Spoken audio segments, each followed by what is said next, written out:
Kaibigan, topic natin, top 12 warning signs ng mga serious diseases.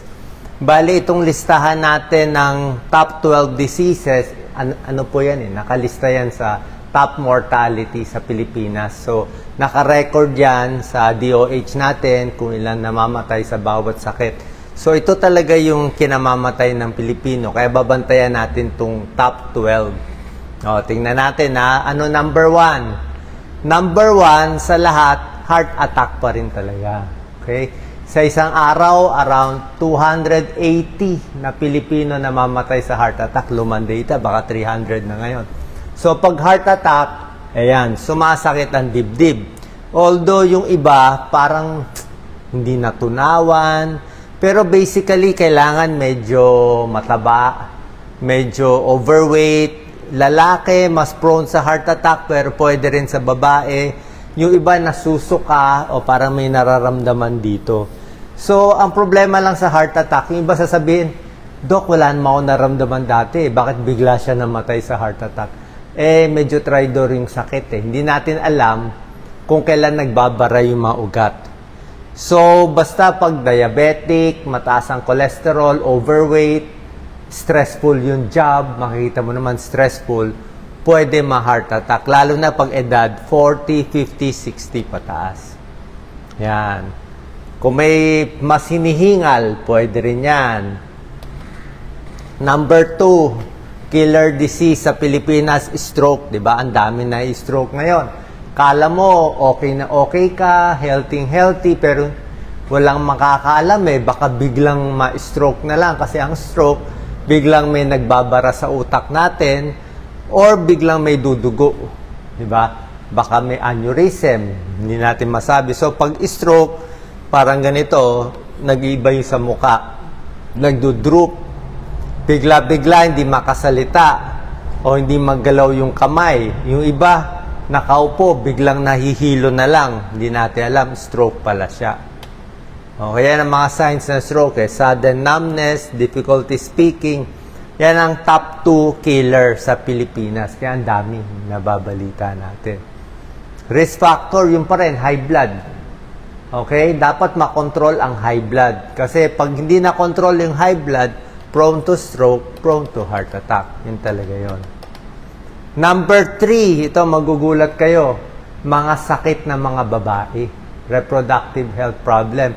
Ano to? Problema sa matres, mga uterine cancer, cervical cancer, ovarian cancer. Yung mga iba, infection, dysmenorrhea, may mga infection sa puwerta, pwede rin. So, ang sintomas nito, may vaginal discharge. O masakit pa nagtatalik. O sa pag-ihi, may problema. So, marami yan. Female problems. Dumudugo. O madalas kung regla nila, hindi naman regla pero matindi ang dugo. Abdominal pain, nasusuka, pwede rin yan. Nilalagnat.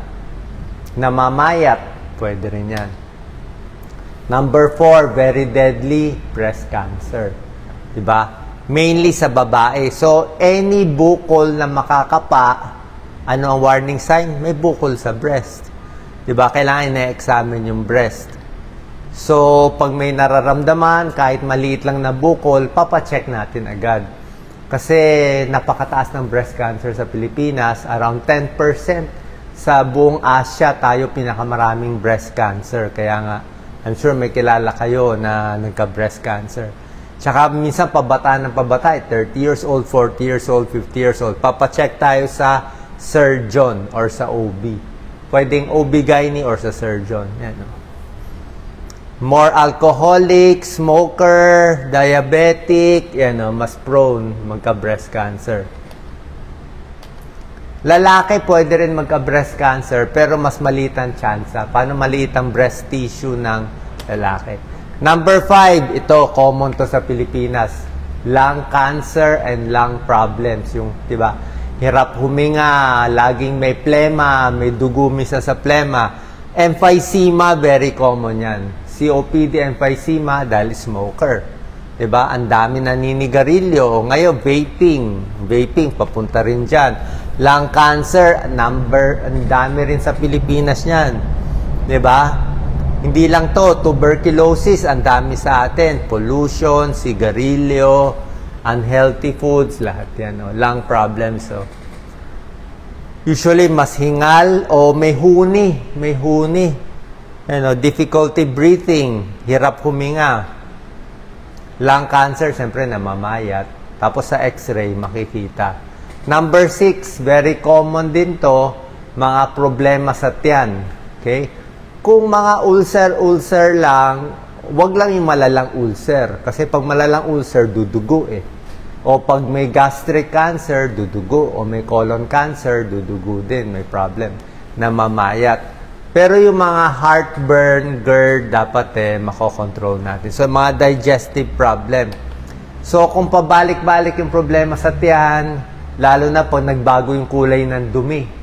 O ang dumi mo kulay itim. Ayan na lagi ko binabantayan. Pag ang dumi mo kasing itim nito, parang yan, gayang kaitim. Yung black tarry stool, iba yung amoy ng may dugo. Ibig sabihin yun, yung dugong pula naghalo sa acid kaya nangitim para siyang dinuguan. Pero kung fresh yung dugo, pwedeng almoranas yun. Stomach cancer. Number 7, kidney problem. Kidney problem, kidney stone, UTI, prostate problem, prostate cancer, lahat yan. Sa pag-ihi natin, malaking problema din to. Maraming may ganitong sakit.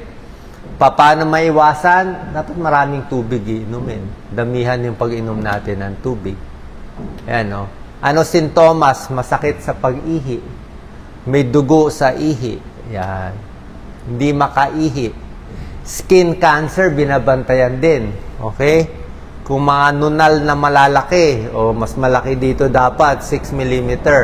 Pag malaki yung mga nunal, gaya na itsura, pwedeng mga skin cancer to Pwede mo focus, Doc Lisa. Ito yung mga possible signs ng melanoma. Iba itsura, Iba itsura niya, Hindi siya bilog lang, Kung makinis na bilog, baka hindi. Katulad nito, iba yung borders, So, possible skin cancer, yan.